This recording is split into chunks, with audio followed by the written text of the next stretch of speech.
सुचिस्मिता तुम्हें जो आज जो क्लास रे जो डिस्कशन है जे कौन भी गोटे आइकन कि कौन भी गोटे प्रोग्राम को जिते सर्टकट की आम सेट करके ओपन करने चाहिए ताल केमती करवा मुझे तुमको स्टेप बाय स्टेप कहूँ से अनुसार कर तापर प्रैक्टिकल को तुम बुझीपार।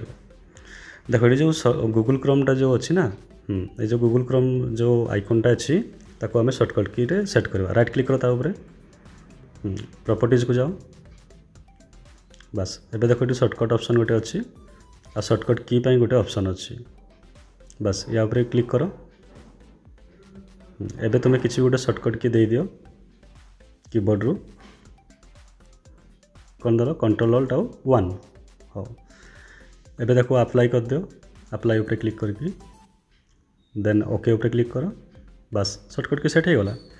एबे तुम ताको ओपन करने से यूज कर पार तुम ताको प्रेस करो कंट्रोल ऑल्ट 1 देख ओपन हो गला बुझिपार एमती आम सर्टकट की सेट करवा है। अच्छा हमको सिखा रिया है।